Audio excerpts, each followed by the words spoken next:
we are 16-15 minute. हाँ ठीक है जी। डॉक्टर साहब मैं मीटिंग स्टार्ट कर रही हूँ, आप बीच में प्लीज ज्वाइन कर लीजिए।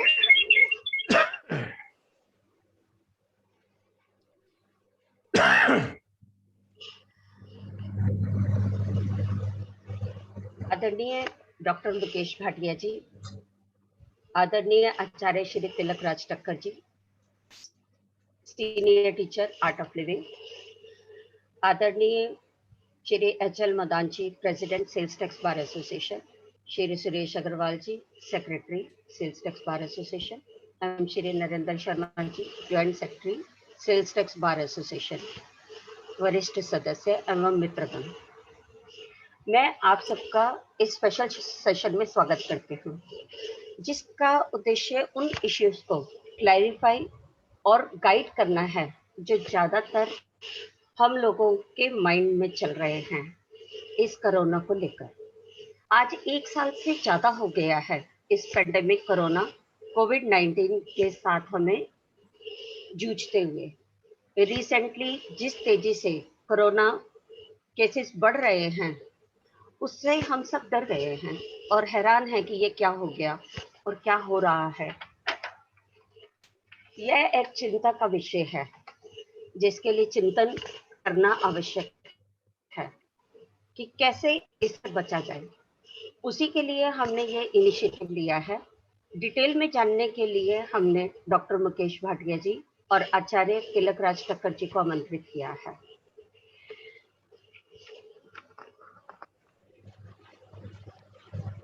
मैं सबसे पहले तिलक राज ठक्कर जी को आमंत्रित करूंगी। हालांकि उनके बारे में बताने की मुझे कोई ज़रूरत नहीं है, लेकिन प्रोटोकॉल को ध्यान में रखते हुए मैं तो कुछ शब्द उनके बारे में कहना चाहती हूँ।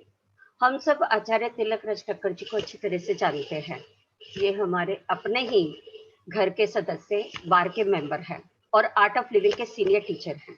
पिछले 18 वर्षों से हैप्पीनेस प्रोग्राम, एडवांस कोर्स जिसको हम पार्ट 2 भी कहते हैं, श्री श्री योगा और कई कोर्सेज ले चुके हैं।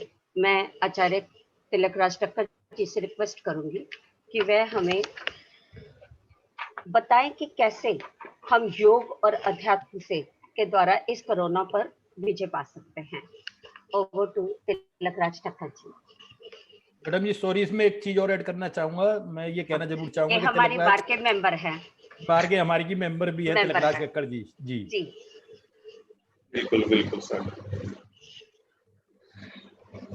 हमारे सीनियर मेंबर मदान साहब, प्रेसिडेंट जी, सुरेश अग्रवाल जी, नीतिका जी और नरेंद्र जी, और मेरे सारे कुलीग, मेरे दोस्त, मेरे भाई, सभी सबको प्रणाम, वेलकम।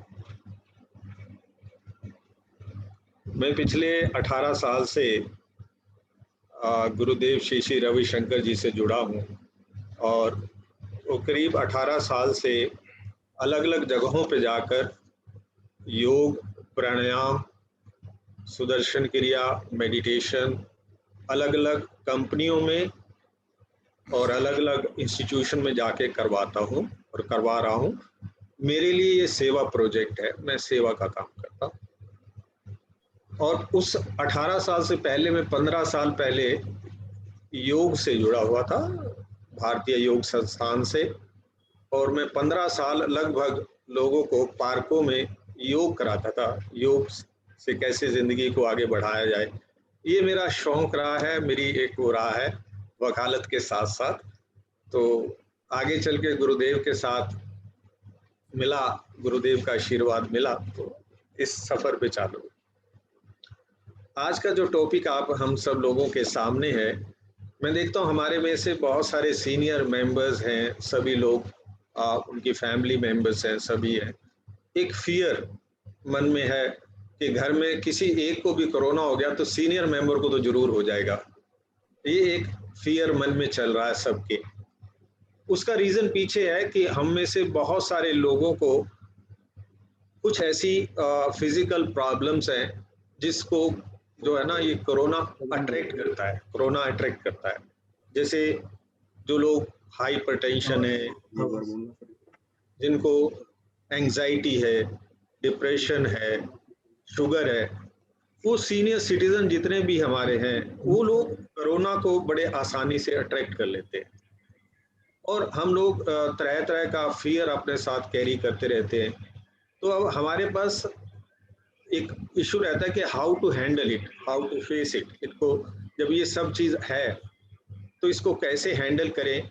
तो मैं उसको योग के माध्यम से, प्राणायाम के माध्यम से, आयुर्वेद के माध्यम से हम कैसे हैंडल करें, बाकी तो डॉक्टर साहब बताएंगे जो, लेकिन इसको कैसे अपनी एनर्जी को बूस्ट करें, इम्यूनिटी पावर को बूस्ट करें, उसके लिए कैसे हम ये चीज़ों को हैंडल कर सकते हैं।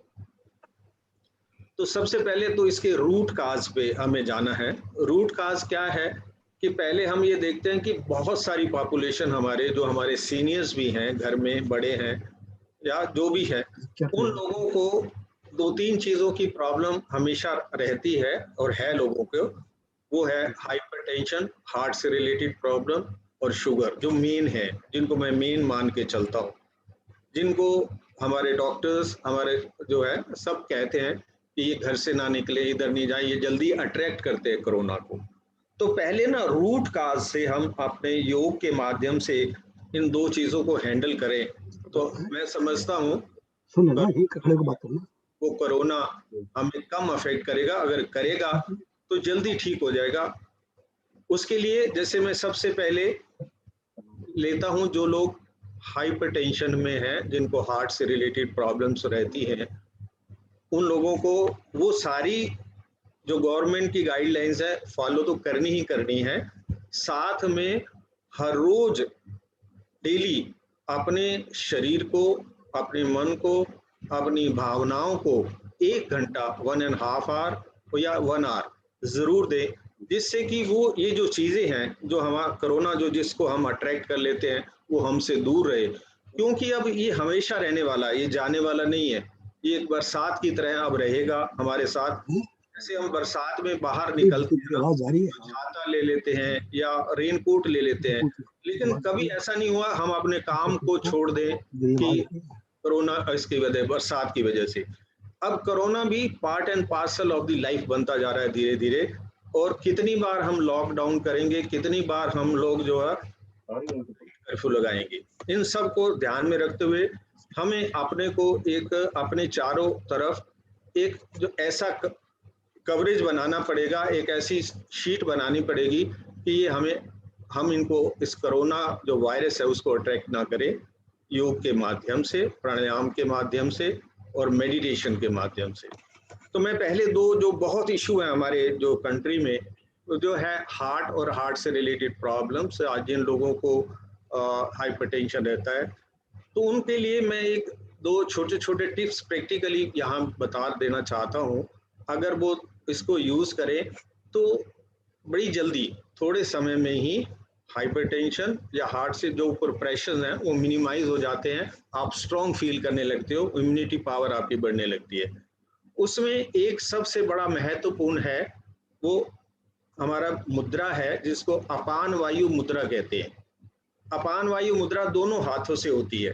ये जो तर्जनी उंगली है, पहली वाली उंगली, इसको मूल बेस में रखना होता है नीचे, और अगले वाली 2 उंगलियां और अंगूठा, ये अपान वायु मुद्रा है। दोनों हाथों से करोगे तो जिन लोगों को हार्ट की प्रॉब्लम रहती है या बीपी बढ़ा रहता है जिनका, उन लोगों के लिए ये रामबाण इलाज है। आप समझना, सवेरे 10 मिनट और शाम को 10 मिनट किसी भी टाइम करके सकते हैं।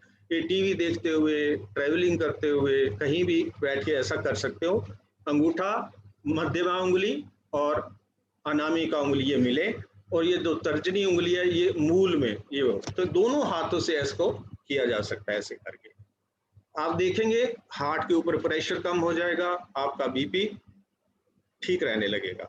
ये नेचुरल वे है, ये हमारे ऋषि मुनियों ने हमें बताया तो हम आप तक आगे पहुंचा रहे हैं।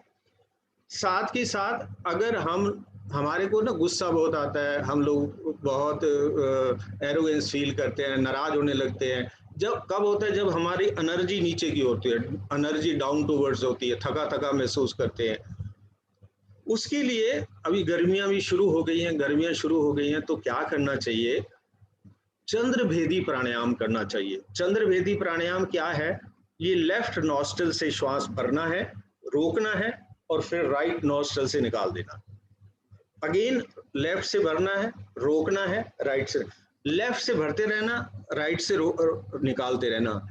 ये जो लेफ्ट नॉस्ट्रल है, यहाँ चंद्र नाड़ी यानी ठंडे श्वास, कूल श्वास आते हैं। राइट नॉस्ट्रल जो है ये सूर्य भेदी, सूर्य नॉस्ट्रल है, यहाँ से गर्म श्वास आते हैं। तो ये क्या करता है, शरीर हमारा ना हमसे कोई परमिशन ले लेता, लेफ्ट कभी राइट चलता रहता है, जब जैसी बॉडी की रिक्वायरमेंट होती रहती है। यदि हम लोग इन पूरी गर्मियों में अगर लेफ्ट नॉस्ट्रल से श्वास भरें, थोड़ी देर रोकें और राइट से निकालते रहें, तो हमारे अंदर कूलनेस आएगी। जो गुस्सा, जो नाराजगी, जो नफरत, जो आक्रोश है, वो मिनिमाइज हो जाएगा। आप शांत रहने लगोगे।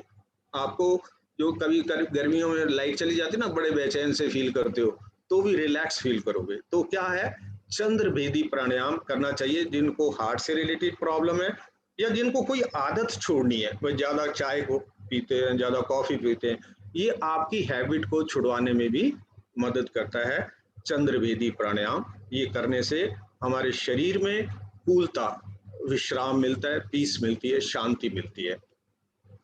साथ ही साथ अपने हार्ट को ठीक रखने के लिए सुबह उठ के हम लोगों को क्या करना है, या तो व्हाइट पेठे का जो जूस होता है वो 200 ग्राम से 300 ग्राम में हर रोज ताजा निकाले पिए।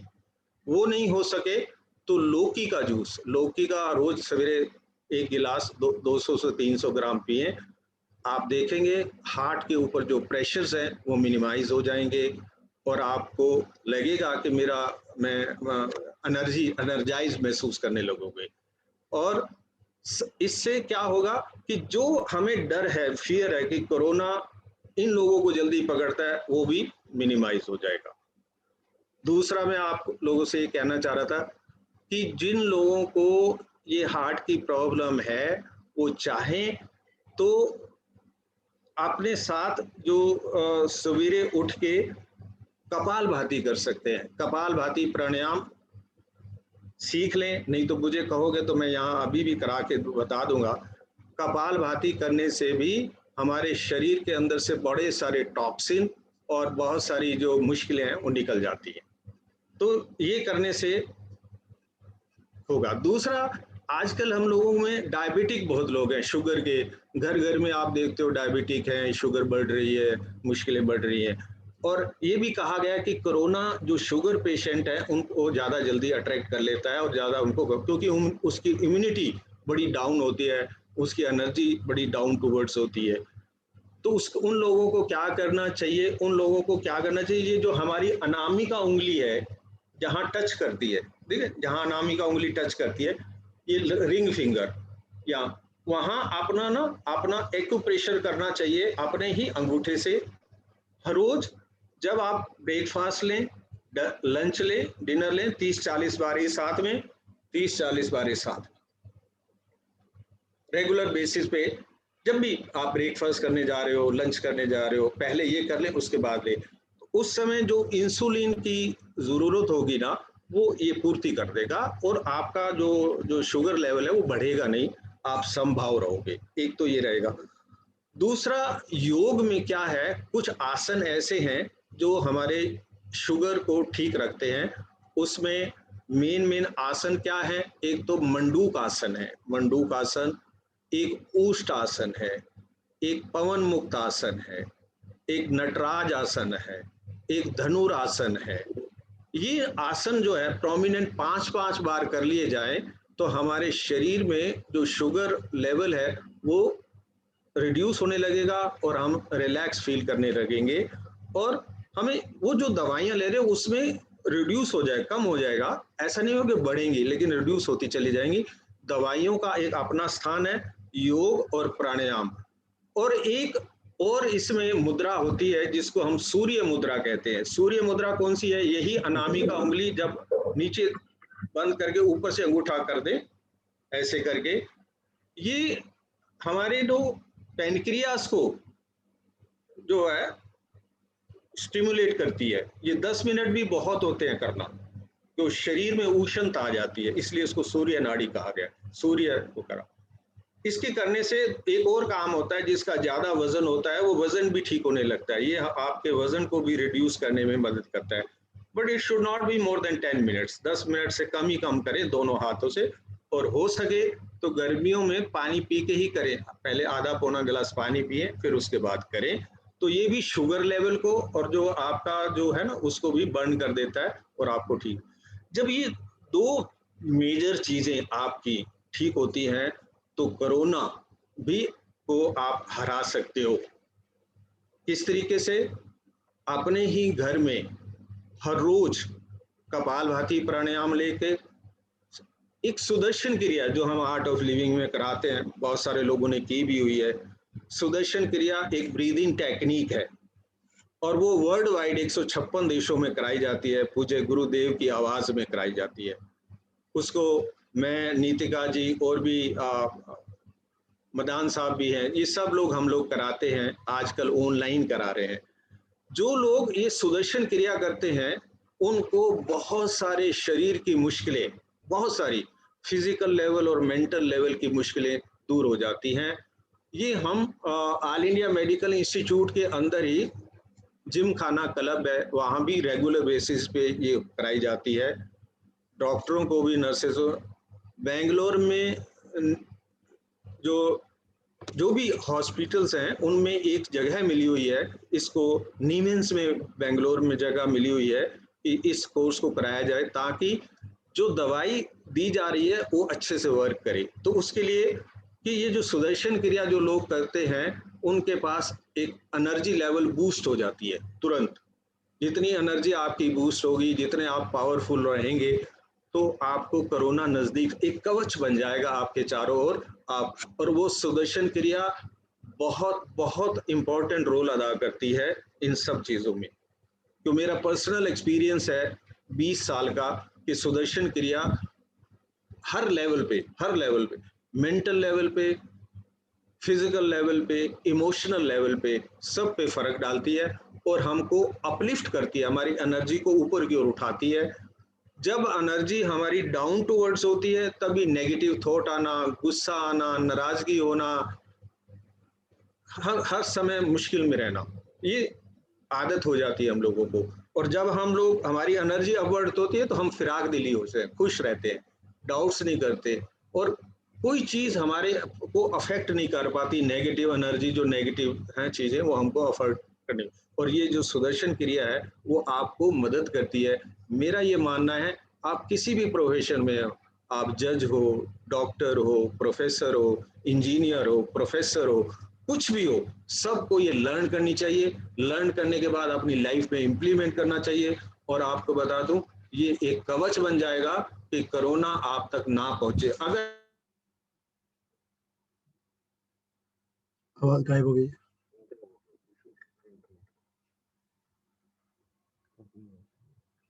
अपने यहाँ से कुछ नहीं, उनके वहाँ पे इंटरनेट ही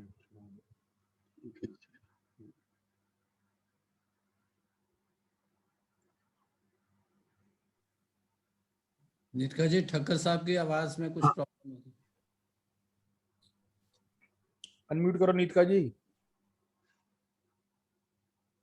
शायद तो उनकी कोई इंटरनेट की प्रॉब्लम होगी जिसकी वजह से उनकी हैंग हो गया है। अभी 1 मिनट में वो ज्वाइन कर लेंगे फिर से। नेट मैडम काफी डिस्टर्ब कर रहा है। हाँ, नेट कोई बात सब जगह डिस्टर्ब कर रहा है। जब तक डॉक्टर साहब का शुरू करा दो। एक बार उनका तो खत्म हो जाए तुम्हारी।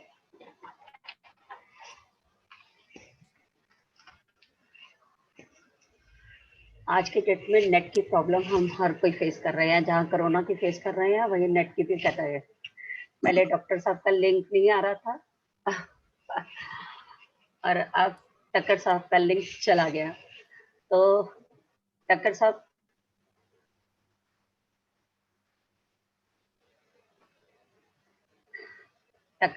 ज्वाइन करें, तब तक हम थोड़ा सा डॉक्टर मुकेश भाटिया के बारे में बात कर लेते हैं।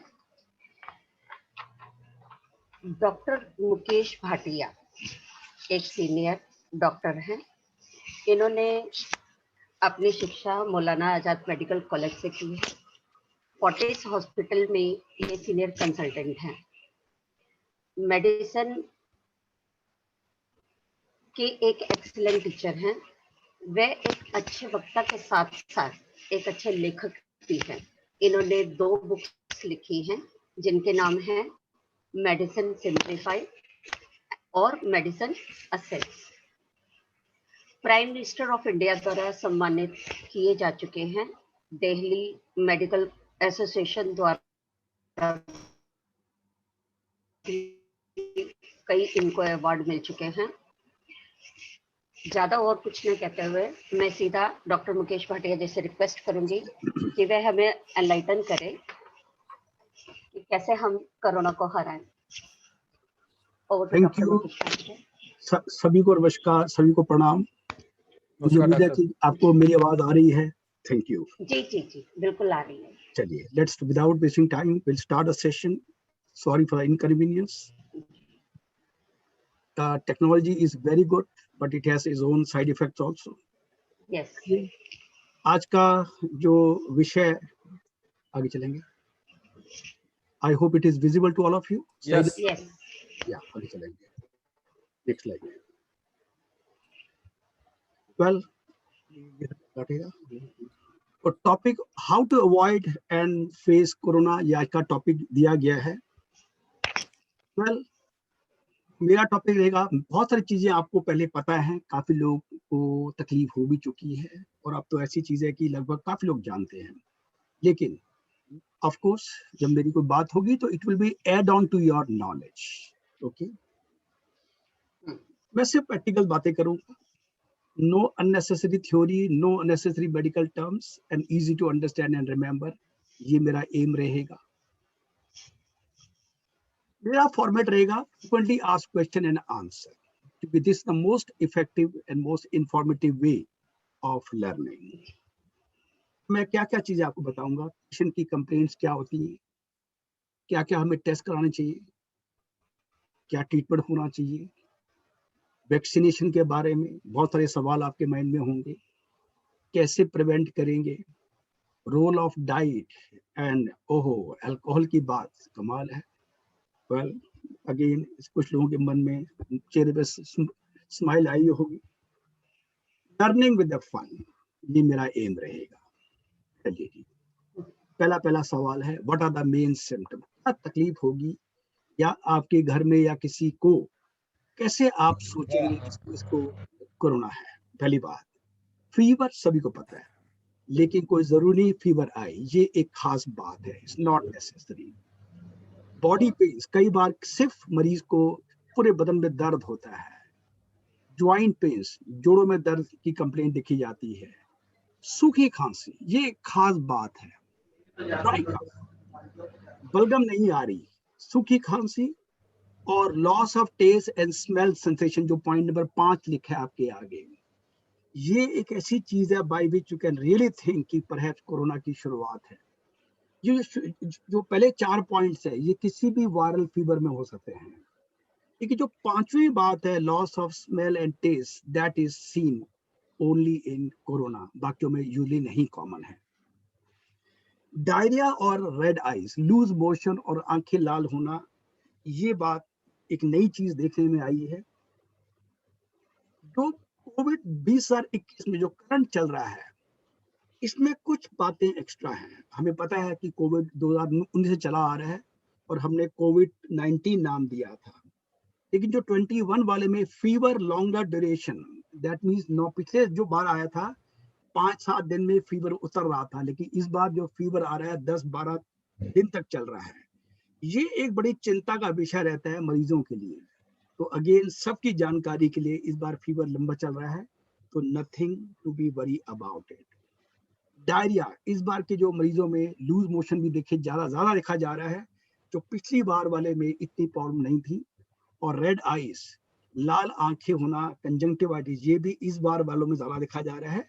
ये 3 चीजें पिछले वालों में कम थी, इतनी ज्यादा नहीं थी। कौन सी एज ग्रुप के ज्यादा इन्वॉल्व हो रहे हैं? वेल, तो 2019 में भी या तो 30-40 साल से ऊपर वालों को ज्यादा हो रहा था, बच्चों को हुआ था लेकिन वो कम हुआ था। लेकिन जो 2021 में अभी भी ये बीमारी ज्यादातर बड़े लोगों को ही हो रही है, लेकिन इस बार ये देखा गया कि बच्चों में भी ये इन्वॉल्वमेंट हो रही है। तो ये एक फर्क और भी आ रहा है एज ग्रुप का, बच्चों में भी ये चीज देखने को आ रही है। कौन से लोगों को ये होने के चांसेस ज्यादा हैं? पहली बात, those who are not taking proper precaution, बड़ी साफ बात है। जो लोग मास्क नहीं पहनते, क्राउडेड प्लेसेस में जा रहे हैं, और जैसा ठक्कर जी ने बताया, डायबिटीज, हाइपरटेंशन, या जिनको लंग्स की बीमारी ऑलरेडी है, लिवर की बीमारी है, किडनी प्रॉब्लम है, उनको ये ज्यादा हो रहा है। अब इसकी क्या अप्लाइड है?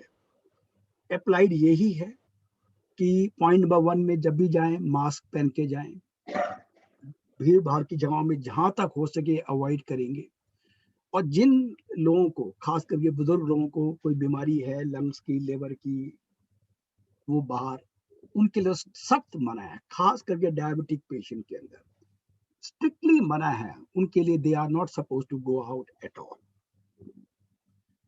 How to know the severity? अब सवाल यह है कि घर पे कोई किसी को हो गया है, घर पे हम कैसे पता लगाएंगे कि इसको हल्की बीमारी है या खतरनाक है?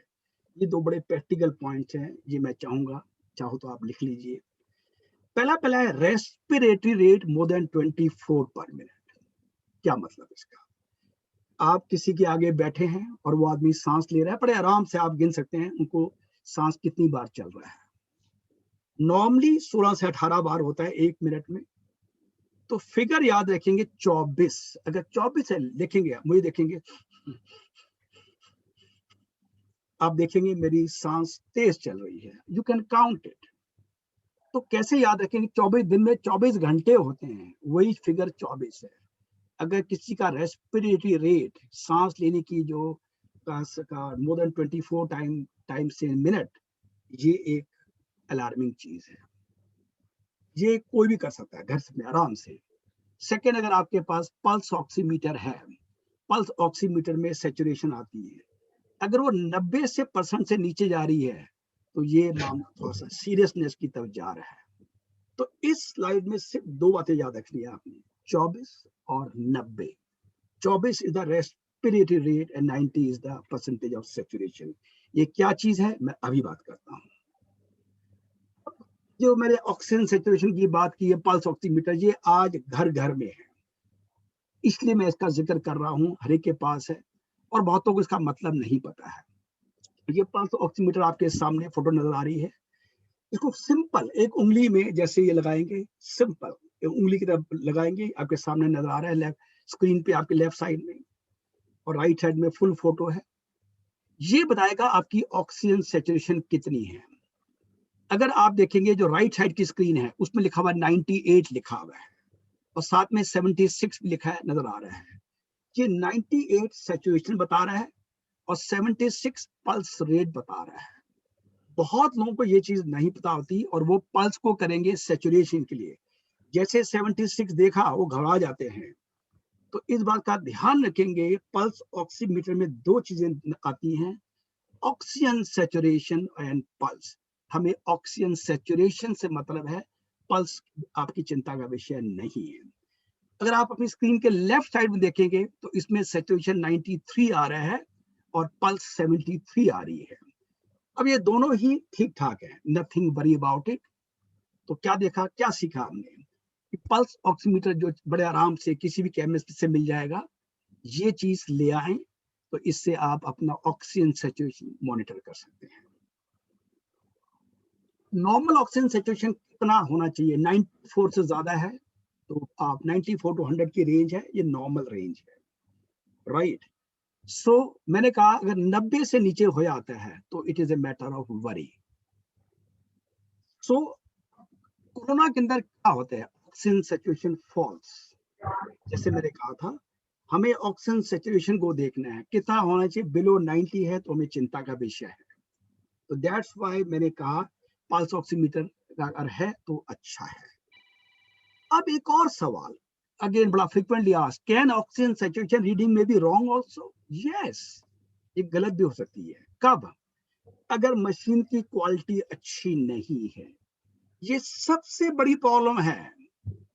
कोई आई डोंट नीड टू से कि सारा चाइना का माल आया हुआ है और चाइनीज माल की क्वालिटी के बारे में I don't need to tell you. तो एक तो दैट मीन्स अगर किसी के पास गलत और लो क्वालिटी का ऑक्सीमीटर आ गया और गलत रीडिंग ही शो करेगा, तो बेचारे मरीज उस गलत रीडिंग को देख देख के ही बेचारे परेशान हो जाते हैं। तो इसलिए जब भी पल्स ऑक्सीमीटर लें, किसी अच्छी कंपनी का लें। नंबर 2, अगर किसी ने नेल पॉलिश लगा रखी है, लेडीज के लिए खास करके डेफिनेटली, तो भी रीडिंग गलत आ सकती है। तो इसलिए जिन लेडीज ने ये अगर सैचुरेशन चेक करना है, तो मेरी सलाह है कि उस वाली एटलीस्ट एक उंगली में जिससे सैचुरेशन चेक करना है, वहां से नेल पॉलिश हटा लें।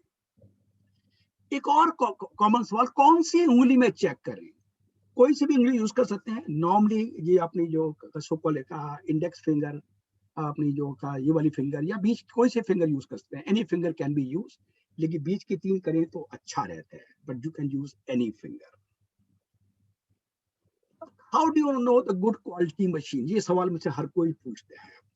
ये जो चीज आपके सामने है, आप कहीं भी जाते हैं, यकीन मानिए वहां पर एक गार्ड खड़ा होता है। यस, वो कहेगा जी हाथ दिखाओ, हम हाथ दिखाते हैं, ठीक है नहीं? और उसके बाद वो अपनी सिर हिलाता है, जिसको अगर मैं लाइटर वे में कहूँ अपनी मुंडी हिलाएगा, हम भी हिलाते हैं, हम चल देते हैं। तो ये क्या है उसको भी नहीं पता। ये चेक करता है हमारी बॉडी का टेम्परेचर कितना है। आप यकीन मानिए अगली बार जब आप जाएं तो वो चेक करेगा, उससे पूछो कितना आया है, तो उसका जवाब होगा जी 80-85 आ रहा है। ये हो ही नहीं सकता कि नॉर्मल बॉडी का टेम्परेचर सभी को पता है 98.4 होता है। अगर उसकी मशीन 80-85 दिखा रही है तो गलत मशीन है। और यकीन मानिए मैं जितनी बार भी गया हूँ, 95% जगह पे लोगों ने टेम्परेचर मुझे 80-75 तक बताया है। तो मेरे कहने का मतलब है कि quality of machine matters a lot. एक खास ध्यान रखिएगा। तो इस बारे से ये मैंने मशीन इसलिए दिखाई है, नेक्स्ट टाइम जब भी आप जाएं वो बताएगा तो चेक करना कि उसकी कितनी रिलायबिलिटी है। The main psychological effect of corona infection. सभी लोगों को पता है हमें बीमारी से इतना डर नहीं जितना हमें डर लगता है साइकोलॉजिकल फियर। जब तक किसी को कोरोना नहीं हुआ हम बड़े बेफिक्र हैं, तो कोरोना होते ही इतना डर बैठ जाता है, डर की इतनी सीमा तक देखिए हम किसी को लगता है यार हम तो जाने वाले हैं। एंजाइटी और डिप्रेशन शुरुआत होती है डर से, एंजाइटी से डिप्रेशन। क्यों? 14 दिन तक एक बंदे को आपने अकेले बिठा दिया है, तो डिप्रेशन तो नहीं आना हुआ। और इस दौरान इतने नेगेटिव थॉट्स आते हैं। ओके, सो ये जो डिप्रेशन, एंजाइटी और सो कॉल डर, जिससे पेशेंट के अंदर नहीं होता, फैमिली मेंबर, रिलेटिव्स सारे टेंस होते हैं। बड़ी साफ बात है, किसी को भी होता है, हमारे किसी फैमिली का क्लोज मेंबर को होगा तो हमें चिंता रहती है, राइट? तो ये भी एक खास बात है। अब इसमें तो दोस्तों don't worry, don't worry, don't worry, ये बात मैं 3 बार बोली है। रिकवरी रेट इज 97 to 98 और 99% का रिकवरी रेट है। सो बी पॉजिटिव, अपने पॉजिटिव थॉट रखिए। ठक्कर जी ने बताया है कि उस वक्त अगर आप प्राणायाम, कपाल भारती वगैरह करेंगे तो really it is very effective. Again repeating second time, be positive, negative thought नहीं आने हैं। और जो लोग नेगेटिव बात करें उनसे बात नहीं करनी है। Avoid the negative people, go for pranayama, go for कपाल भारती, सुदर्शन क्रिया जैसे ठक्कर जी ने बताया वो कीजिए। It is really effective. ये मैं दूसरी बार बोल रहा हूँ। डोंट बी इन पैनिक, डरना नहीं है। Don't be in panic, matter of days, 14 days की बात है। जब भगवान राम 14 वर्ष का वनवास कर सकते हैं, तो क्या हम 14 दिन की का आइसोलेशन नहीं कर सकते? कर सकते हैं, करना है। कीप योर मॉरल हाई, अपने आप को डिप्रेस नहीं करना है। It's a matter of time, 2 हफ्ते की बात है। Everything will be all right. दोस्तों ये सबसे इंपॉर्टेंट स्लाइड है आप सबके लिए। Be positive, okay, and have faith in God. अब जो बात मैंने कही है, डिप्रेशन वाली बात कही है, एक चीज और मैं ऐड करूंगा कि क्या चीज और डिप्रेशन को ऐड करती है, वह है आइसोलेशन। ओके, अब कोई भी हो बेचारा अकेले कमरे में बैठे हुए हैं, कोई मिल नहीं सकते, खाना कैसे देते हैं बाहर, जैसे कैदी की तरह खाना रख गए बाहर प्लेट में, वो चले गए, आपने दरवाजा खोला, खाना खा लिया, कोई मिलने नहीं आ रहा है। हमारे यहाँ एक ट्रेडिशन है, बड़े अच्छा ट्रेडिशन है, कोई बीमार पड़ता है तो लोग मिलने आते हैं, पूछने आते हैं, तो ये इससे भी बड़ा मॉरल बूस्टिंग होती है। आप किसी से बात करते हैं, यू फील सेल्फ कॉन्फिडेंट। लेकिन इसमें जो सबसे बड़ा ड्रॉबैक है कोरोना का, कोई आपसे मिलने नहीं आता। ओके, और that also create a great amount of tension, that add to the tension. Again इसी बात को अगर मैंने लाइटर वे में बात करूं तो मैं ऐसे भी कह सकता हूं, तेरी गलियों में ना आएंगे सनम आज के बाद। सभी ने गाना सुना है, ठीक है, तो तेरी गलियों में ना आएंगे आज के बाद, 14 डेज तक एटलीस्ट चलिए। तो मेन बात है बी पॉजिटिव, प्राणायाम करते रहे, और ठक्कर जी से इसके बारे में you can talk to him more. 5 दिन बीत गए जी, they have passed with corona infection, patient is quarantine for 14 days. Quarantine का मतलब सभी को पता है कि उसको एक कमरे में बंद कर दिया, जो भी आप whatever we can say. What next? 2 हफ्ते के बाद जब आपको लगे कि उसके बाद आप आरटीपीसीआर टेस्ट कराएंगे। ओके, आरटीपीसीआर दिस, ये भी सबको पता है आज की डेट में। Most of the cases report become negative. It is a good news, आपकी रिपोर्ट आती है और नेगेटिव रिपोर्ट आ गई, सारे खुश, आप भी खुश, फैमिली वाले भी खुश, आप भी घर आते हो, अपने फैमिली से मिलते हो, it's a time to celebrate, everybody is happy, very good. तो नेगेटिव क्यों रिपोर्ट आई? वायरस चला गया है, वायरस चला गया है, राइट, हैप्पी, एंजॉयिंग, या चलिए। एक छोटी सी बात, आज की डेट में नाइट कर्फ्यू लगाया जा रहा है, लगाया है कुछ दिन में, दिल्ली में लगा है। क्या आप सोच सकते हैं कि ये नाइट कर्फ्यू क्यों लगाया है? अपने मन में सोचिए, कुछ भी, जो भी आपके मन में आए कि what can be the reason for night curfew. Okay, कुछ सोचिए। नाइट कर्फ्यू के बारे में अगेन स्लाइड के अंदर ये मोजी स्माइलिंग वाला आए, वो बात बड़े लाइट वे से कही गई है ताकि एंटरटेन रहे। दोस्तों, मैंने क्या कहा? वायरस चला गया है, ठीक है नहीं? तो क्या रहा? एक गाना था हिंदी फिल्म का, अच्छा तो हम चलते हैं, फिर कब मिलोगे, आधी रात को। ये गाना सभी ने सुना होगा। तो दोस्तों, कोरोना कहता है जी मैं आधी रात को दोबारा आऊंगा, सरकार को पता चल गया तो उन्होंने नाइट कर्फ्यू लगा दिया। ठीक है sir, anyway it was just a lighter वे। चलिए, इसके अंदर ये 14 डेज के बाद भी पॉजिटिव रहता है। What next? अगेन वही बात, नो पैनिक। जिनका 14 डेज के बाद पॉजिटिव आता है, मरीज तो परेशान होता है, इसके घर वाले बहुत परेशान होते हैं। Again it will be all right, it is a matter of days, कुछ समय की बात है, चिंता नहीं करनी, बी पॉजिटिव, नेगेटिव थॉट नहीं आने चाहिए। ओके दोस्तों, व्हाई दिस? सवाल है कि 14 डेज के बाद ये पॉजिटिव क्यों रहता है? बिकॉज नॉर्मली 14 डेज में वायरस अपने आप नेचुरल डेथ हो जाती है। वायरस कोई अजर अमर नहीं है, उसकी भी अपनी एक लाइफ स्पैन है। पॉइंट नंबर 2 देखेंगे, अगर हम पूछे, सभी को पता है कि ह्यूमन लाइफ भी लगभग 100 साल की होती है, तभी बड़े बुजुर्ग कहते हैं शत आयु हो, शत आयु में 100 साल के हो जाएं। देखिए कुछ लोग 100 साल के बाद भी तो जीते हैं, अगर आप प्राणायाम करते रहेंगे तो 100 ईयर पक्का प्लस हो जाएंगे।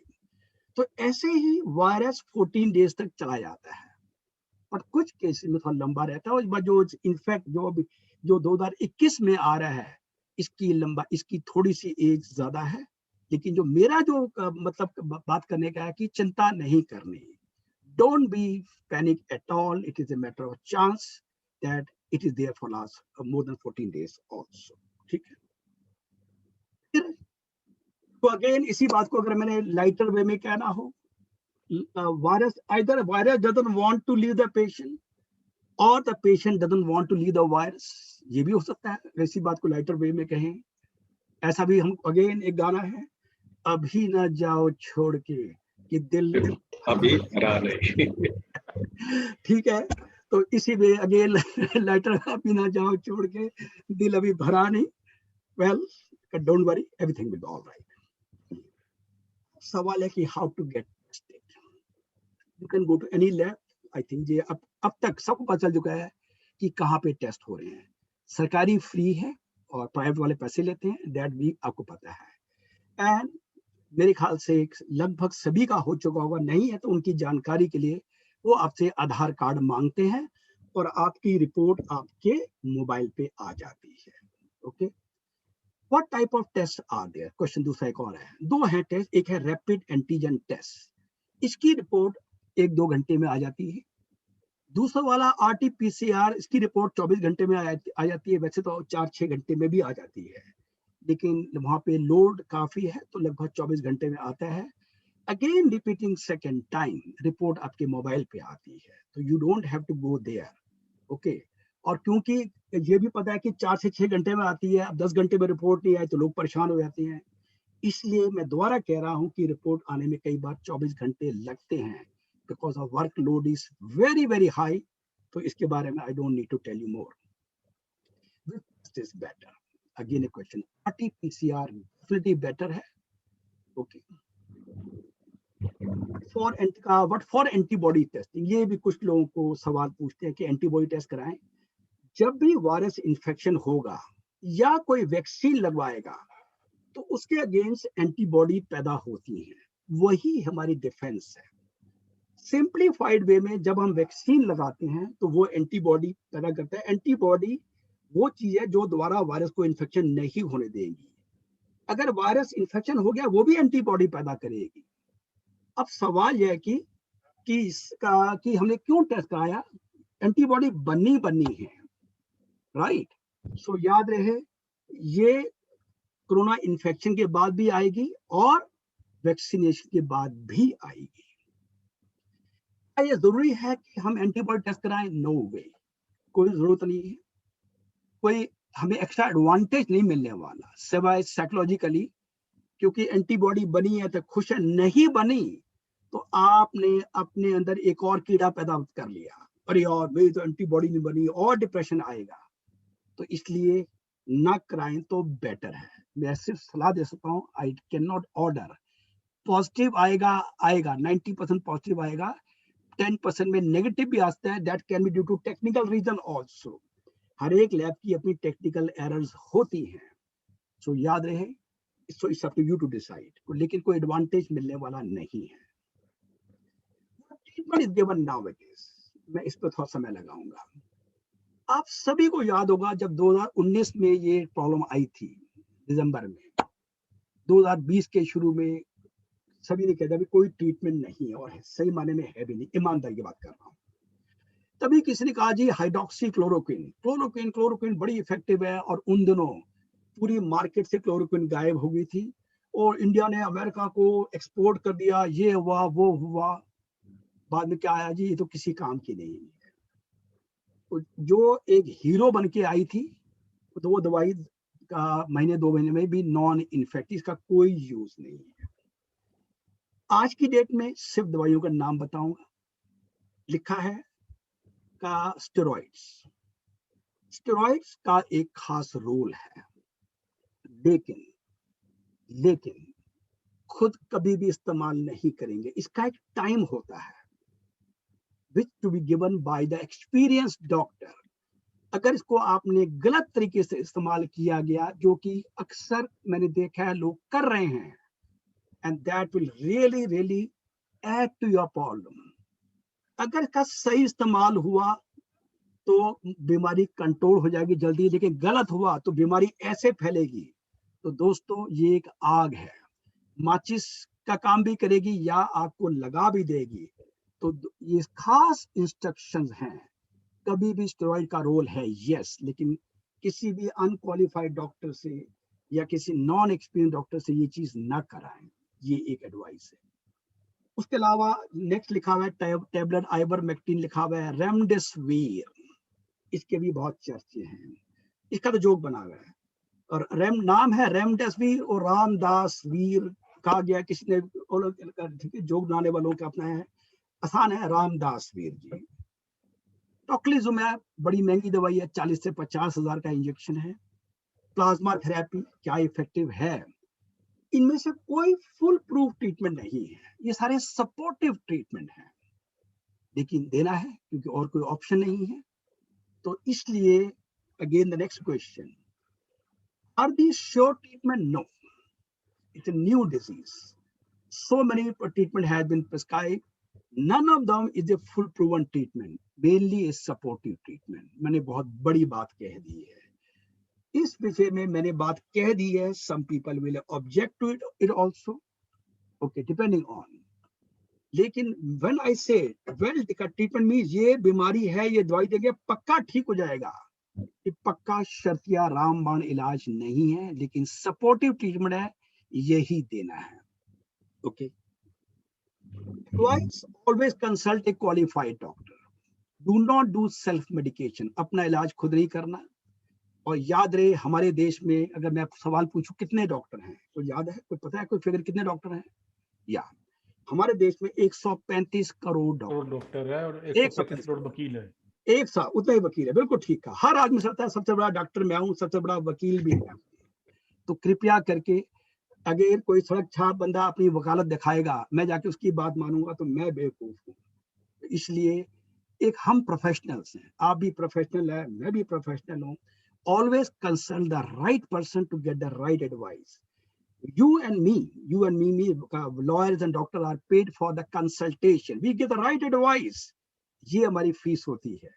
तो why not to give fees to right person, take a right advice. I hope you as a professional will agree with me about this also. What is a ventilator? हम treatment part पे आते हैं। ये जब जो लोग जिनकी हालत खराब होती है, तो एक तरीके की आर्टिफिशियल मशीन है जो कि सांस देती है। थोड़ी सी बात बताऊंगा, एक है नॉन इन्वेजिव और इन्वेजिव, ये आपको पता होना चाहिए। इन्वेजिव जो लिखा है नीचे आंसर, इन्वेजिव वेंटिलेटर, ये आईसीयू में ही होता है, नॉट इवन वार्ड के अंदर भी। आईसीयू में इसकी एक स्पेशलाइज मेंटेनेंस टीम होती है। मरीज को बेहोश करके एक ट्यूब डालते हैं, ट्यूब कनेक्ट करते हैं और उसकी मिनट टू मिनट मॉनिटरिंग होती है। तभी जो कहते हैं कि वहां दाखिल करो जहां पे वेंटिलेटर की फैसिलिटी, इसका ये मतलब है। Second, non invasive. Non invasive ये भी एक मशीन है, लेकिन ये घर पे भी इस्तेमाल हो सकती है। मेरे ख्याल से अगर आप मुझसे पूछें, मेरी टॉक का सबसे इंपॉर्टेंट लाइन में एक ये लाइन ये भी आएगी आज। दैट मीन्स अगर ये नॉन इन्वेजिव, और ये किराए पे भी मिलती है, क्योंकि अस्पताल में जाके दाखिल होना इज वेरी एक्सपेंसिव, बहुत महंगा है। नंबर 2, अस्पताल का एक घाटा भी और भी है। एक मरीज दाखिल है तो घर वाले इसको पूछने जाते ही जाते हैं। अस्पतालों में जाने का मतलब है कि आप अपने आप को एक्सपोज कर रहे हैं, एक्स्ट्रा एक्सपोजर दे रहे हैं। वही काम घर पे होता है, less amount of money spending, and patient भी अपने घर पे है, घर के साथ अपने फैमिली मेंबर के साथ है। तो नॉन इन्वेजिव वाला ये बिल्कुल, ये मैं आपको फोटो दिखाता हूँ। ये जो मशीन जो आपको नजर आ रही है, ये आईसीयू वाली मशीन है। ओके, ये पूरा मरीज बेहोश होता है, ये वाली मशीन घर पे होती है। देखेंगे अगर आपको, if you can see it, simple सा एक मास्क लगा रखा है और ये मशीन अपने आप देती का हवा फेंकेगी, ऑक्सीजन फेंकेगी। तो इसे नॉन इन्वेजिव, और अगेन रिपीटिंग, ये किराए पे मिल जाती है। Okay, no need to purchase. तो नॉन इन्वेजिव का वेंटिलेटर भी अवेलेबल है। एक और wonderful, this line is worth $1 million। देखेंगे ये बंदा सो रहा है, सुपाइन, वेल उसका पीठ ऐसे है और सिर ऊपर है, सुपाइन पोजीशन कहते हैं। दूसरा प्रोन, सिर नीचे है, ये इसे कहते हैं प्रोन पोजीशन। अगेन सीधी भाषा में, सुपाइन सीधा लेटा हुआ है, एस फॉर सीधा सुपाइन। पी प्रोन, पुट्ठा लेटा हुआ है, पंजाबी में कहते हैं पुट्ठा लेटा हुआ है। पुट्ठा लेटा हुआ is one of the most important effective ventilation, सभी कर सकते हैं। जिस मरीज की ऑक्सीजन सैचुरेशन कम हो रही है, उसको लेटना है तो इसी पोजीशन में लेटाएं, सिर नीचे करके। ये भी एक नेचुरल वे ऑफ वेंटिलेशन है। हम लोग भी आज आप ट्राई कीजिएगा, आप रात को सोएंगे, आप सिर नीचे करके सोएंगे, जब सुबह उठेंगे आपको फ्रेशनेस ज्यादा महसूस होगी। यू ट्राई इट, उसके बाद बताइएगा कि आपका क्या एक्सपीरियंस रहा है। Simple, this anybody can do at home. उसके अलावा अगेन प्राणायाम से अच्छी कोई चीज नहीं है। अब ठक्कर जी ने बात बताई, मैं उसका थोड़ा सा और एक्सटेंशन करता हूं। प्राणायाम का मतलब क्या है? ओके, नॉर्मली जब मैं और आप सांस ले रहे हैं, हमारे लंग्स में हवा जा रही है, खाली 30 to 40% लंग्स काम कर रहा है, 60 to 70% लंग्स काम नहीं कर रहा। क्लासिकली सरकारी दफ्तर है, सब आराम कर रहे हैं। सिंपल भाषा में जब हम प्राणायाम करते हैं, ओके, तो जैसे ठक्कर जी ने बताया, लंबा सांस खींचा, तो लंबा सांस के रोकेंगे तो जो जो आपके लंग्स की सेल 70% लंग्स जो आराम करा था, वो लंग्स खुल जाएंगे। जाहिर है लंग ज्यादा काम करेगा, ज्यादा ऑक्सीजन जाएगी, ज्यादा ऑक्सीजन जाएगी तो वही तो कर रहा है, वेंटिलेटर भी वही कर रहा है। तो क्यों ना हम रोज प्राणायाम करें, रोज ही अपने बॉडी को नेचुरल वे से वेंटिलेशन दे, ऑक्सीजन दे, हमारे लंग्स मजबूत होंगे। और ये चीज अगेन वेंटिलेटर वही काम कर रहा है। Even in the patient also you can ask them to do it, they can do it. ठीक है, तो इस स्लाइड में सीखा प्रोन पोजीशन, दैट मींस सिर नीचे करके और पीठ ऊपर रहेगी। नीचे वाली photo is a better to remember it. Is advisable to get admitted in hospital और गेट ट्रीटमेंट एट होम? ये भी बड़ा कॉमनली आस्क्ड क्वेश्चन है। जब तक मरीज घर पे कर सकता है, do home quarantination and do treatment at home. Oxygen लगा सकते हैं घर पे, वेरी इफेक्टिव। दैट मीन्स आपने अपने क्वाइट पॉसिबल अगर ऑक्सीजन लगा रहे हैं, वहां भी ऑक्सीजन लगाएगा आपको, ओके। और लेकिन 90 से नीचे सैचुरेशन आ रहा है, 90 फिगर याद रखिए, then it's a matter of worry. और वो भी तब, उसमें भी अगर आप 90 से 85 90 पे भी अगर आपको ऑक्सीजन घर पे मिल जाती है, नॉर्मली आई से 94 से नीचे वाला शुरू रहती है, 94 से नीचे आते ही घर पे ऑक्सीजन लगानी शुरू कर दो, तो 70 to 80% चांस है एडमिशन नहीं होगा, की जरूरत नहीं पड़ेगी। बहुत बड़ी परसेंटेज है। तो घर पे ऑक्सीजन लगाएंगे। और ऑक्सीजन कहाँ से मिलेगी? आजकल एक ऑक्सीजन की भी जबरदस्त ब्लैक मार्केट हो रही है। 5 10 हजार रुपया रोज का मांग रहा है। ये एक मेरे पास इंफॉर्मेशन आई है, सिर्फ 500 रुपए का सिलेंडर, बड़ा अच्छा है ये। अगर 500 रुपए का सिलेंडर और वही चीज बाहर मार्केट में 5 से 6 और 8 हजार की चीज मिल रही है, तो अगेन ये भी सेवा ही है, नर सेवा का। It is again you can note it down कि 500 रुपए per day is quite reasonable figure है। हम आते हैं वैक्सीनेशन पे। कौन सा वैक्सीनेशन बेटर है? हमें पता है कि कोवैक्सीन आ रहा है, कोविशील्ड, 2 तरीके के वैक्सीन लग रहे हैं। कौन सा बेहतर है? दोनों बराबर की इक्वली इफेक्टिव है। ठीक है, राइट। वेल, अगर आपके सामने है, who should get the vaccine? अब आज की डेट 16 अप्रैल 2021, ये डेट पे जान के डालिए। क्वाइट पॉसिबल इस वीडियो को कुछ टाइम बाद देखेंगे, तो मैं आज की बात कर रहा हूँ।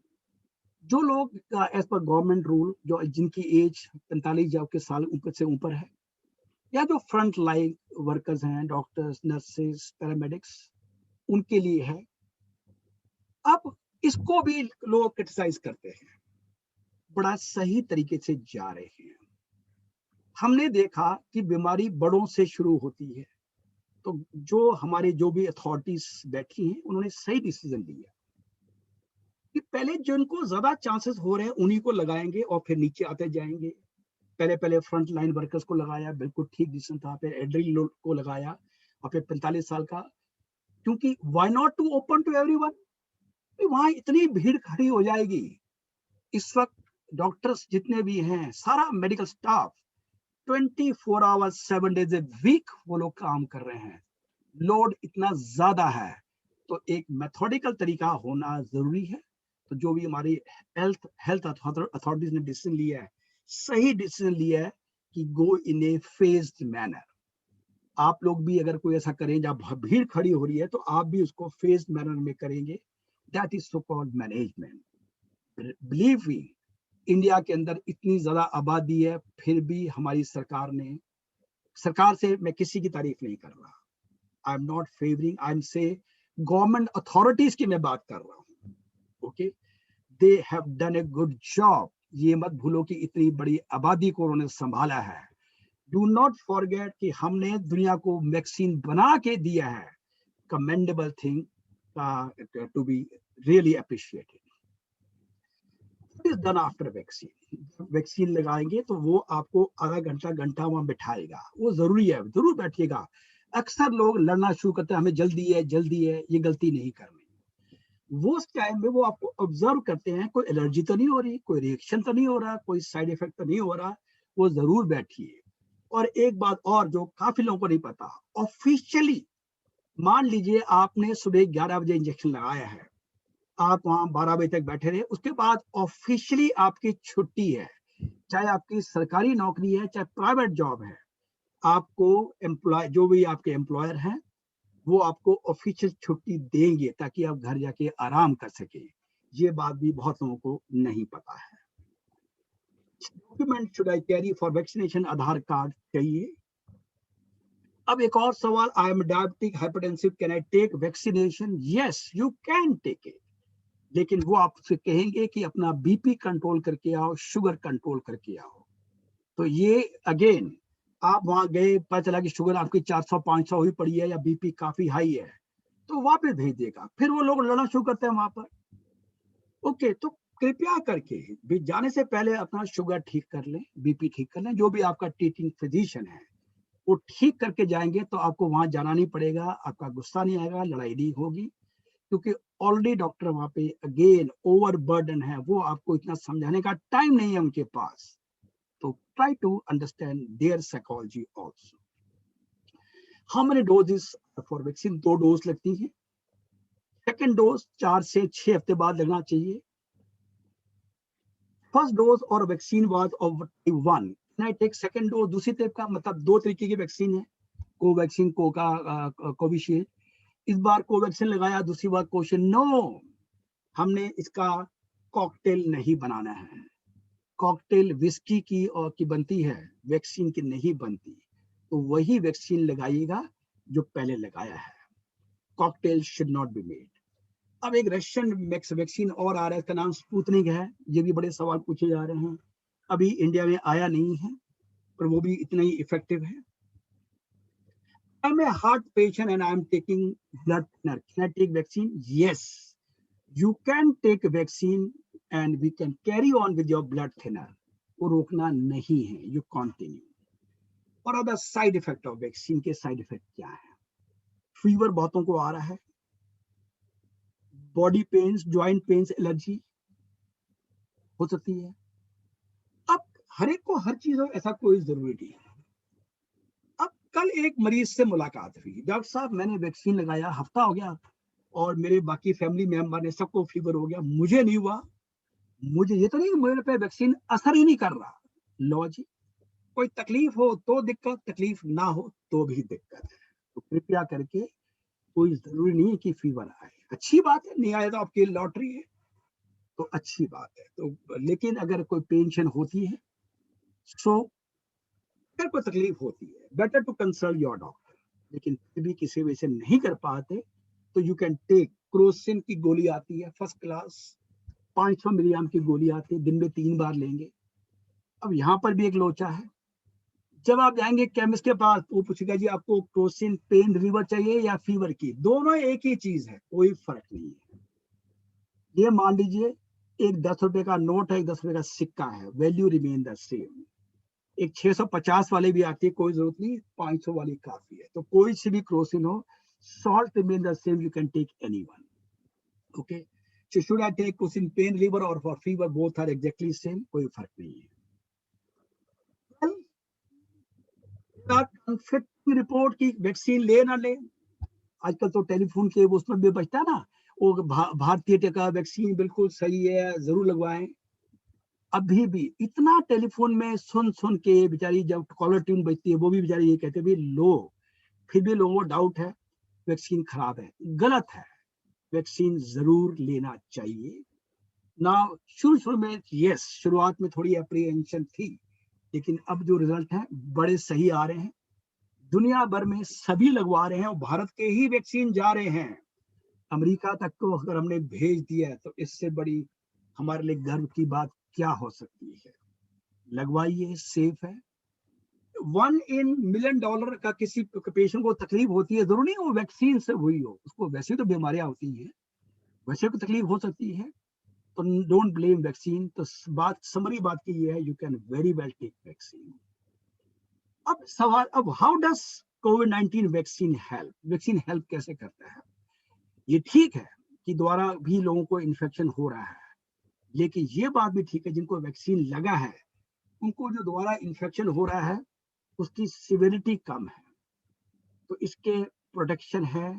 इट्स जस्ट लाइक, सिंपल भाषा में अगर मैंने कहना हो, एक आदमी ने हेलमेट पहना है, स्कूटर पे जा रहे हैं, एक्सीडेंट होता है, और एक आदमी स्कूटर पे जा रहा है बिना हेलमेट के है, तो मुझे ये बात इतने इलस्ट्रियस लोग जो मुझे सुन रहे हैं इस वक्त, उनको बात बताने की जरूरत नहीं, बिना हेलमेट वाले की इंजरी ज्यादा होगी। हेलमेट से 100% बचाव ना हो लेकिन सिवियरिटी जरूर बच जाएगी।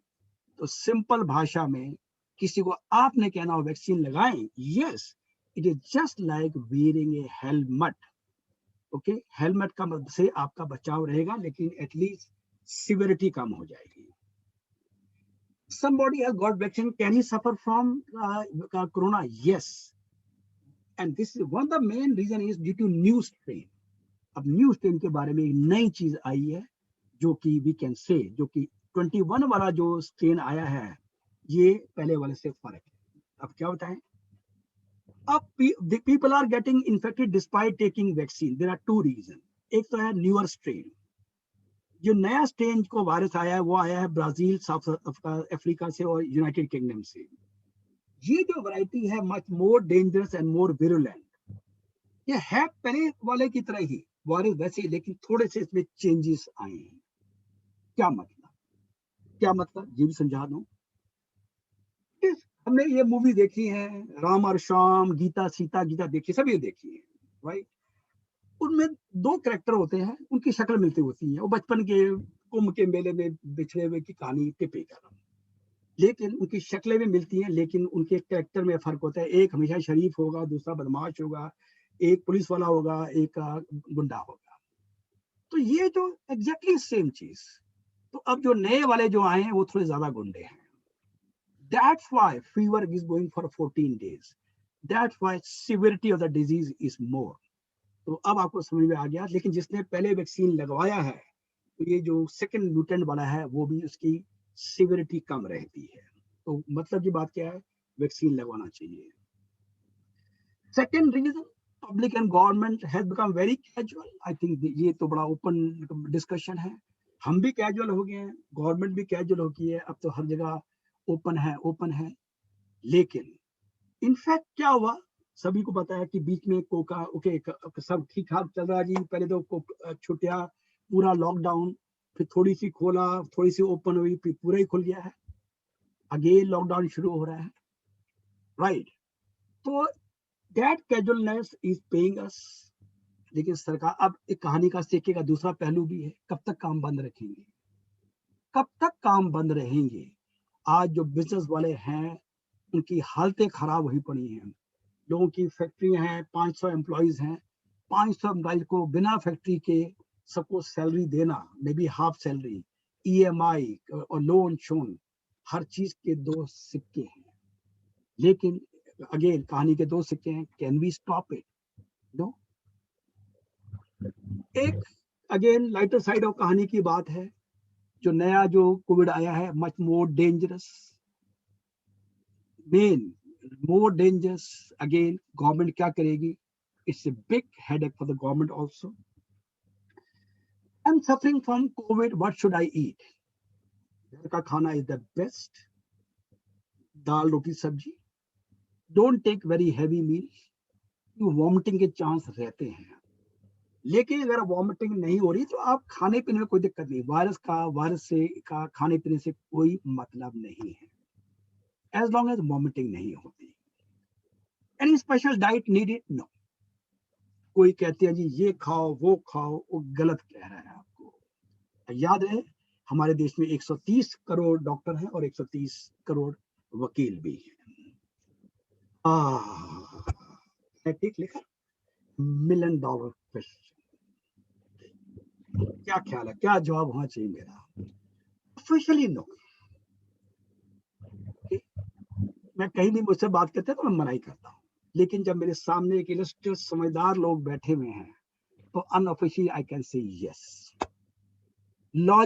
साफ बात है, लॉजिक क्या है इसका? भाई हम लोग सैनिटाइजर यूज कर रहे हैं, सब में अल्कोहल होता है, यूं करते हैं, तो जो बाहर की सतह तो अंदर जाने में क्या दिक्कत है? Again in a limited way you can take. This is again a medical बात मैं कह रहा हूँ, ये बात मैं पब्लिक में कभी नहीं कहता, क्योंकि जब आप बात करते हैं मैं देखता हूं कि सामने वाला कितना इंटेलिजेंट है, वो मेरी बात को कितनी पॉजिटिविटी में लेगा। कोई बंदा नेगेटिव होगा, वो बात ढिंडोरा पीटेगा, वो डॉक्टर भाटिया कहते हैं दारू पी लो। डॉक्टर भाटिया ने कभी नहीं कहा। He said you can take limited amount, yes, as long as there is no major problem. Okay. Well, एक चीज रिपोर्ट और आ रही है, ये जो सामने आपकी रिपोर्ट आ रही है, ये यूएसए के न्यूज़पेपर की रिपोर्ट है। लिखा है no evidence anyone has got covid by touching a surface. US के एक्सपर्ट कह रहे हैं। अब सोच लीजिए लाइन क्या लिखी गई है। हम 2019 दिसंबर से हमने जम के पैसा खर्च किया है, इसको सैनिटाइज कर, उसको सैनिटाइज कर, ये कर, वो कर, का क्या क्या लोग नहीं करते। अब वो कहता है भैया ये होता खाली एक ही तरीका है, वो सांस से फैलता है। जब एक मरीज बात कर रहा है, खांस रहा है, तो उसके जो ड्रॉपलेट निकलते हैं उसमें वायरस होता है, वही तरीका है। That's the only way. ये वाली रिपोर्ट सामने, अगेन ये मेरी रिपोर्ट नहीं है, ये यूएसए की रिपोर्ट, वी प्रेज्यूम अच्छे एक बार की खबर है, तो दैट मीन्स बात वही है कि हम किसको विश्वास करें। Well, stay inside, simple. अगर आपने लाइन क्रॉस की तो विकेट आउट, स्टंप हो जाते हैं। समरी बात की, सिंपल, बहुत ही बढ़िया सी फोटो है। That means stay inside your home, stay inside the crease, otherwise stump out हो जाते हैं। I hope very good message. Well, इसके बारे में बताने की जरूरत नहीं है, एवरीबॉडी नोज। वेल, एक व्हाट्सएप का जोक है, समय समय की बात है, कभी घर पे पड़े रहने वाले को निकम्मा कहा जाता था और आज समझदार कहा जाता है। ना इलाज है ना दवाई है, शेर अर्ज है, ना इलाज है ना दवाई है, ए इश्क तेरे टक्कर की एक बीमारी आई है। I hope you learn and enjoyed also. Okay, बहुत सारे सवाल होंगे, जरूर होंगे, बड़ी लाजमी सी बात है। You can very well contact me. अब मेरा जो ईमेल आईडी है बड़ा आसान है। कोई पूछे डॉक्टर भाटिया को कांटेक्ट करना है तो कैसे बोलेंगे आप? Contact doctor Bhatia @gmail.com। आसान है, कॉन्टेक्ट डॉक्टर भाटिया @gmail.com का मोबाइल नंबर है, और निकिता जी दे देंगी। And again thank you very much to all of you for patient listening, and I really sincerely thank the whole organizing team for giving a chance to speak to such a illustrious gathering. And I bow my head with a great respect to all my colleagues, senior people. I need your blessing also, so that we can perform better in the future also. Okay, thank you very much. Thank you very much. Thank you. Thank you doctor Bhatia. आपने बहुत ही simple और lighter mode में जो हमें knowledge दी है, उसकी तो मैं क्या बात कहूँ। आपकी एक लाइन आपने कही थी कि तेरी गलियों में नहीं आएंगे आज के बाद, तो उसको मैं थोड़ा सा मॉडिफाई कर देती हूँ।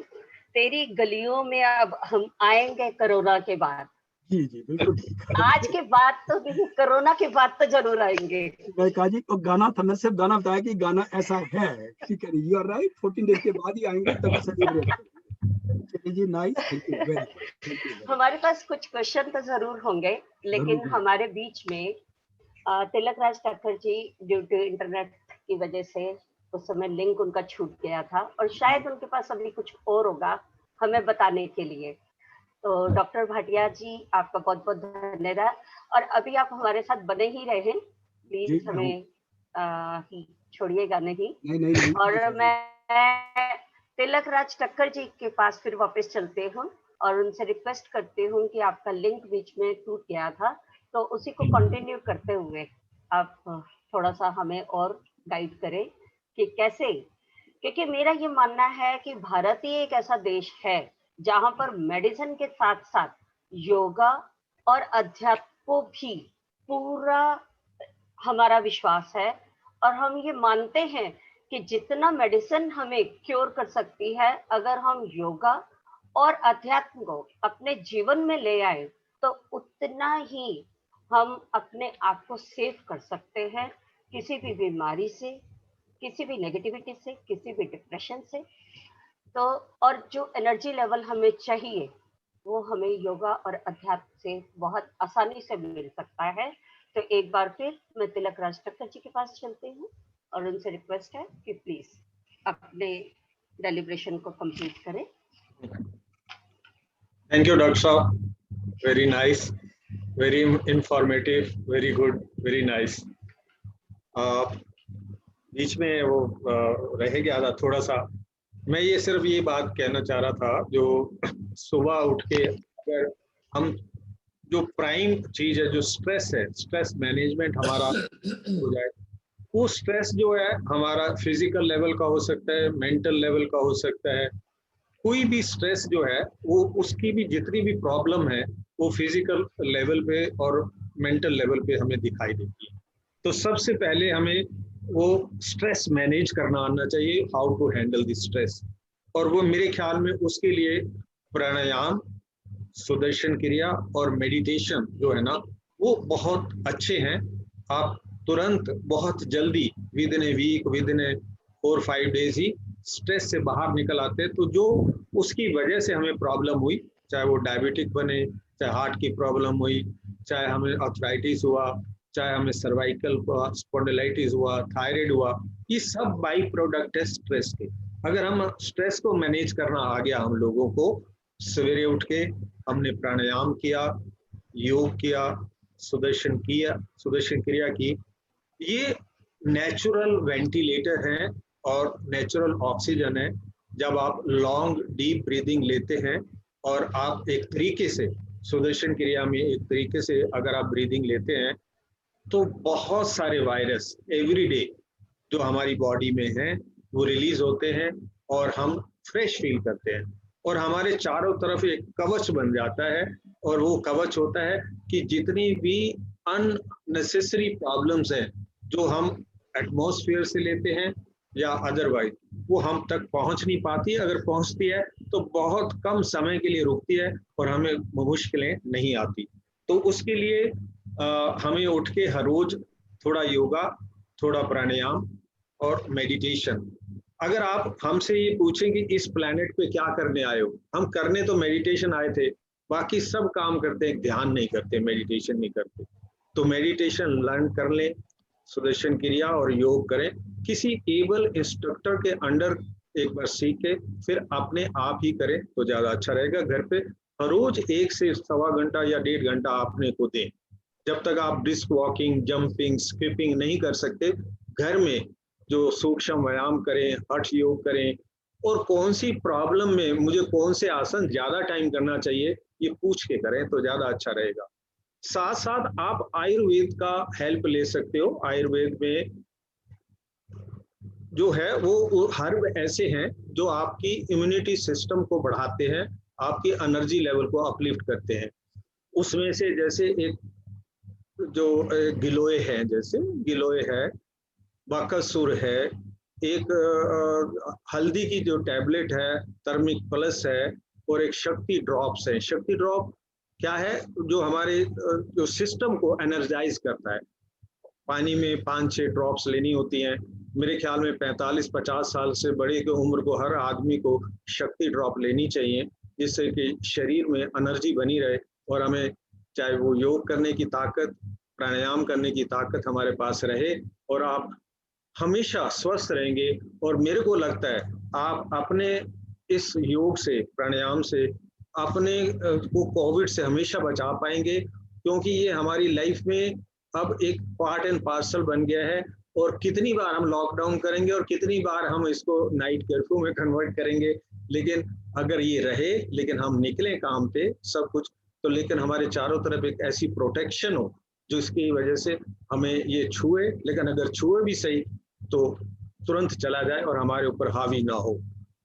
ऐसे में कोई भी ऐसा आपको लगता है कि प्राणायाम किसी भी सब्जेक्ट को लेके 14 टाइप के प्राणायाम होते हैं, भस्त्रिका है, भस्त्रिका अगर आप रेगुलर बेसिस पे करते हैं, कपालभाति करते हैं, अनुलोम विलोम या नाड़ी शोधन प्राणायाम करते हैं, चंद्रवेदी प्राणायाम करते हैं और सुदर्शन क्रिया करते हैं और हल्का फुल्का योग करते हैं, I am very sure, I am very 100% sure, मैं I am not saying 99, 100% sure आपको बहुत बहुत कम कोरोना छुएगा अगर आप इसको रेगुलर बेसिस पे, अगर एक दिन किया, 2 दिन नहीं किया, फिर 2 दिन किया, फिर 3 दिन नहीं किया, तो उसके नहीं, हर रोज आपको अपने शरीर को 1 घंटा जरूर देना पड़ेगा, जिससे कि आपका शरीर तंदुरुस्त रहे। किसी भी तरह का वायरस, चाहे वो कोरोना वायरस है, कोई और तरह का भी वायरस डेवलप करके आ सकता है, वो आपको छुए नहीं और आप तंदुरुस्त रहें और अच्छे रहें। उसके लिए कभी भी आपको ऐसा लगता है कि किसी सब्जेक्ट पे लेकर, कोई योग पे लेकर, प्राणायाम को लेकर, सुदर्शन क्रिया को लेकर कोई क्वेश्चन आपको लगता है कि मुझसे करना चाहिए, मेरा फोन तो आप लोगों के पास रहता भी है, एनी टाइम किसी भी समय इसके बारे में कोई क्लैरिफिकेशन ले सकते हो, इसको कैसे करना चाहिए, कितने समय तक करना चाहिए और इसके क्या फायदे हैं और कौन से रोग में, कौन सी परेशानी में हमें कौन सा प्राणायाम ज्यादा काम करना चाहिए, ये मैं बता सकूंगा।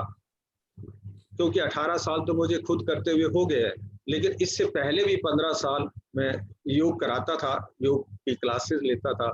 तो आज वो मैं चाहता हूं कि हमारे जो कोलीग्स हैं, प्रोफेशनल्स हैं, दोस्त हैं, वो सब लोग इसको ले अडॉप्ट करें और वो खुद सुखी रहें और फैमिली में भी दूसरों को खुशी और सुख देते रहें।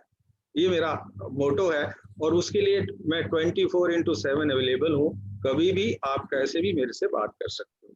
एनी क्वेश्चन, कोई भी ऐसा क्वेश्चन मेरे से हो, डॉक्टर साहब के साथ तो आपके बहुत सारे क्वेश्चन होंगे, कोई ऐसा प्रश्न हो जो मैं डेफिनेटली उसका जवाब देना चाहूंगा, कोई दिक्कत नहीं।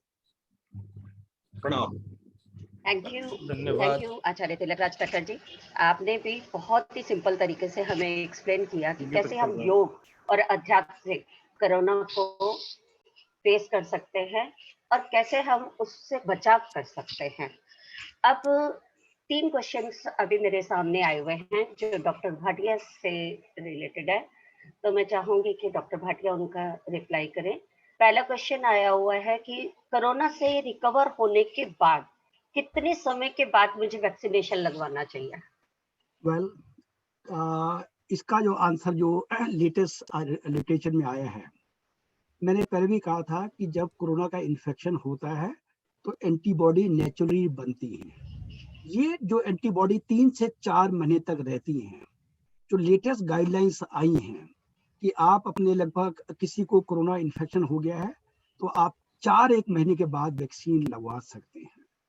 उससे पहले का फायदा इसलिए भी नहीं है क्योंकि ऑलरेडी आपके पास नेचुरल एंटीबॉडीज हैं, तो इसलिए उनको इस्तेमाल कीजिए, उसके बाद गो फॉर वैक्सीन। इसमें डॉक्टर साहब एक चीज ये पूछने की है कि सपोज हमने 8 तारीख को वैक्सीनेशन करवाया फर्स्ट डोज जी, 19 तारीख को कोरोना हो गया, अब वो ठीक हो गया, अब सेकंड डोज का टाइम आ गया है जी, तो हमें सेकंड डोज अभी लगवानी है या 4 महीने वेट करना है? ये जो सवाल इतने लोगों ने पूछा है, एंड फ्रैंकली स्पीकिंग मैं बड़ी ईमानदारी इसके बाद मेडिकल प्रोफेशन के बाद भी जवाब नहीं है।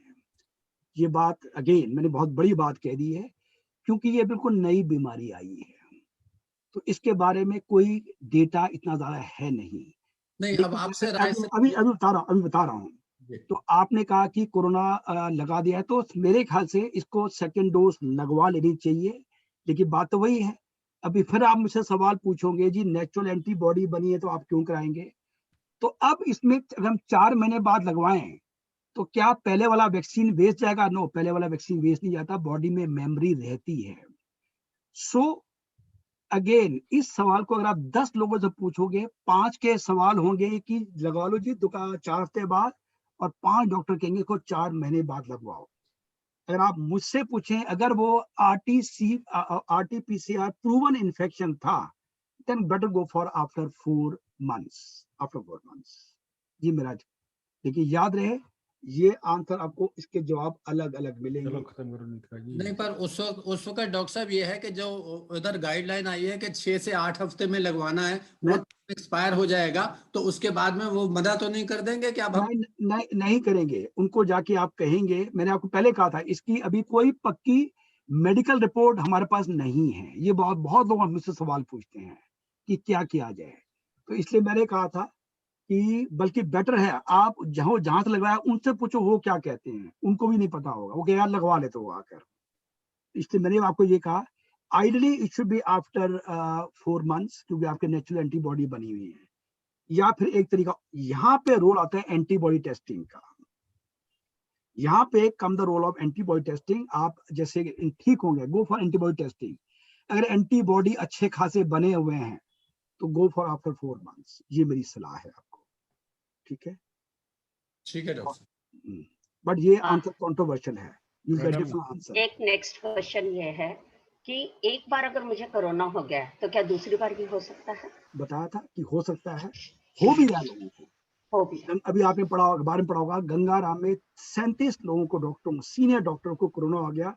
उन सभी ने वैक्सीन लगाया था और वो सब most likely due to newer strain, जो नई स्ट्रेन आई है उससे हो रहा है। जैसे मैंने अभी आपको कहा था कि स्ट्रेन, नया स्ट्रेन, तो पहले वाले जो प्रोटेक्शन, दूसरे वाले में प्रोटेक्शन नहीं है लेकिन सिवियरिटी कम है। ये का जिक्र मैंने आपको लेक्चर में भी किया है। मेरे लिए यही तो क्वेश्चन थे, बाकी तो सबने आपको धन्यवाद किया है और वो मैं अब और जो अपने मदान जी का तरफ सवाल है, से इसके आंसर आपको अलग अलग मिलेंगे, ठीक है? फिर भी आई सी क्या लेटेस्ट इंफॉर्मेशन इसके बारे में होगा तो आई डेफिनेटली इन्फॉर्म का you so that you get a better answer. देखिए इसका अभी तक कोई पक्की कोई रिपोर्ट नहीं है, क्योंकि जब हमें कोई बात करनी होती है it should be authentic report. एक पक्का सबूत होना चाहिए तभी उसकी वैल्यू है, अदरवाइज की कोई वैल्यू नहीं। But I definitely look into literature कि क्या है, but no paper has been published so far on this particular matter.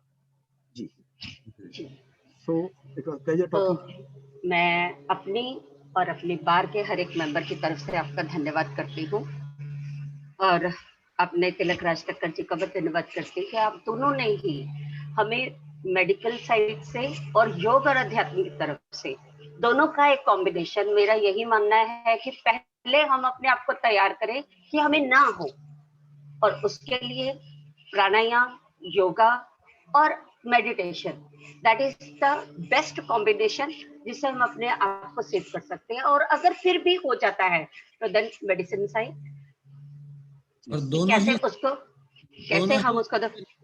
दोनों ही स्पीकर्स को मैडम हम जब भी याद करते हैं, जब भी बुलाते हैं, इनवाइट करते हैं, वो फौरन हमारे अपना वैल्यूएबल टाइम जो है हमें देते हैं अपने बिजी शेड्यूल में से निकालकर।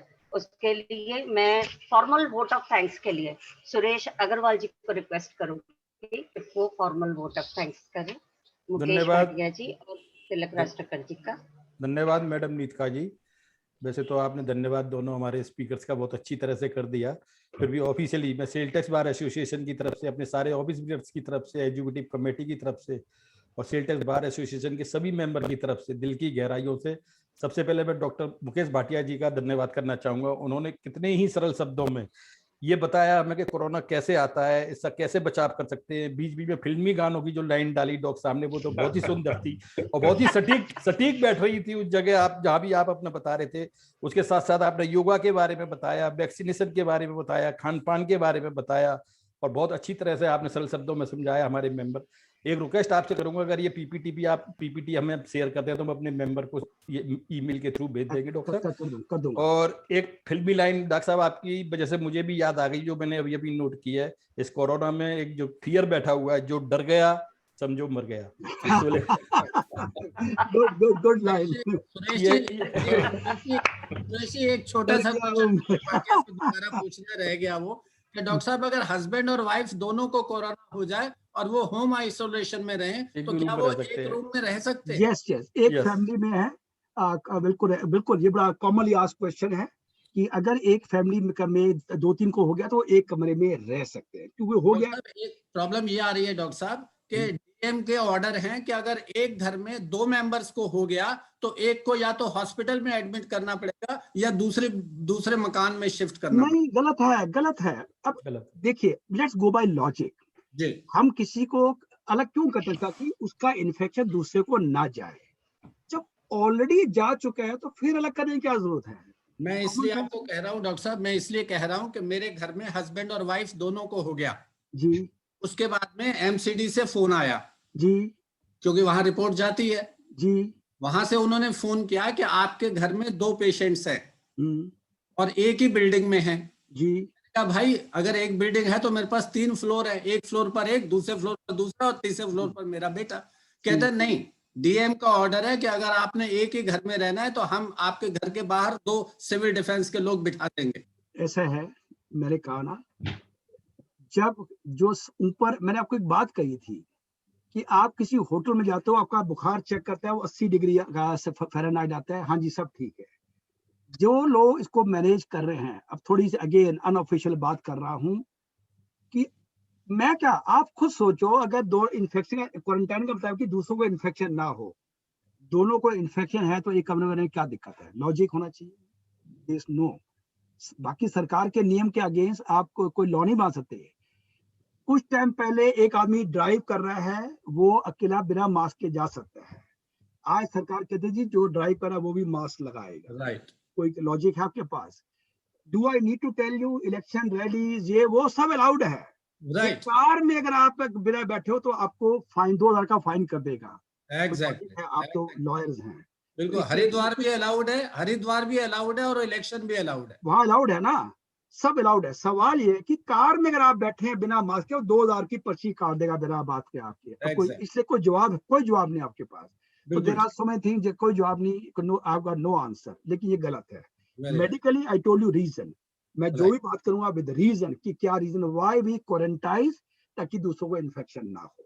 जब दोनों को हो चुका है, thank you so much doctor साहब। तो धन्यवाद डॉक्टर साहब। ये किसानों की रैली में नहीं जाता, चुनाव रैलियों में नहीं जाता, नेताओं के नहीं जाता, हाँ उधर उधर बैठे। तो डॉक्टर साहब इस लाइन के साथ मैं आपका पुनः धन्यवाद करता हूँ। जो डर गया समझो मर गया।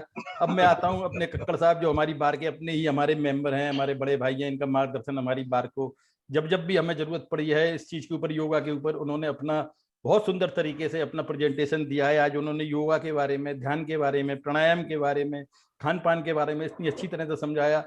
ये मेडिसिन और योगा और ये जो प्राणायाम है, ये मैं समझता हूँ एक दूसरे के पूरक हैं। ये बिल्कुल सही। ये अगर डॉक्टर साहब अगर क्षमा करें मुझे कि पुरानी कहावत ये है कि दवा से ज्यादा उसको मतलब क्या कहते हैं, परहेज। ये आज भी लागू है। आज भी लागू है। अगर आदमी अपना ध्यान रखेगा तो दवा की कम जरूरत पड़ेगी। बिल्कुल तो सही। मैं इसी के साथ अपने साथ सभी मेंबरों का जिन्होंने आज हमें ज्वाइन किया। 1 मिनट के लिए ठक्कर साहब से। जी सर। साहब, जब किसी को कोरोना हो जाता है तो नेचुरली उसको खांसी, बलगम और लंग्स के थोड़ा सा इन्फेक्शन भी जरूर होता है। तो उस टाइम पर ये जो ब्रीथिंग एक्सरसाइज है, ये आप जैसे ही जरा सा अंदर सांस लेते हैं आपको खांसी आनी शुरू हो जाती है।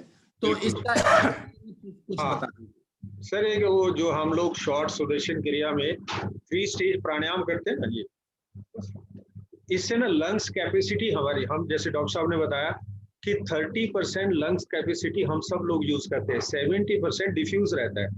जब आप उज्जयी ब्रेथ लेते हो ना, ujjayi breath, in abundance oxygen हमारी लंग्स को मिलती है।